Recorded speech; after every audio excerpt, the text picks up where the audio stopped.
जय हिंद दोस्तों।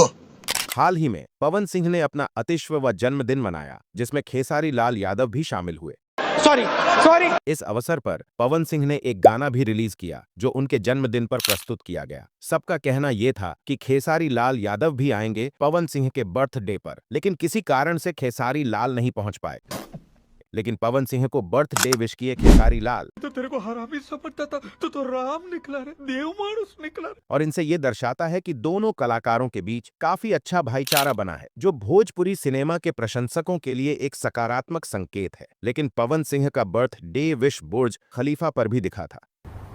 क्या बात कर रहे हैं? जी हां, पवन सिंह का जन्मदिन वास्तव में बुर्ज खलीफा पर मनाया गया था। नहीं, मैं नहीं मानता। उनके 39वें जन्मदिन के अवसर पर दुबई के प्रतिष्ठित बुर्ज खलीफा इमारत पर उनके नाम और जन्मदिन की शुभकामनाएं फेक प्रदर्शित की गईं। क्या बोला तूने? फेक प्रदर्शित की गईं। इस विशेष आयोजन का वीडियो सोशल मीडिया पर वायरल हो रहा है, जिसमें देखा जा सकता है कि कैसे बुर्ज खलीफा पर पवन सिंह के नाम की फेक रोशनी जगमगा रही है।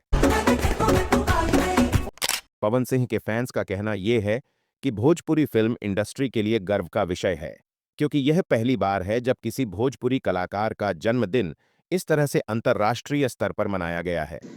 क्या सोच है रे तेरी। पवन सिंह के फैंस इस वीडियो को देखकर काफी खुश है। कुछ लोग इसे सच मान रहे हैं तो कुछ इसे फेक बता रहे हैं। वहीं दूसरी ओर खेसारी लाल यादव के फैंस भी इस पर जमकर अपनी राय दे रहे हैं।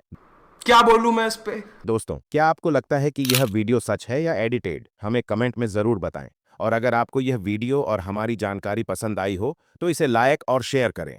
चैनल को सब्सक्राइब करना ना भूलें, ताकि हम आपको और भी रोचक अपडेट देते रहें। फिर मिलेंगे अगले वीडियो में। तब तक के लिए धन्यवाद।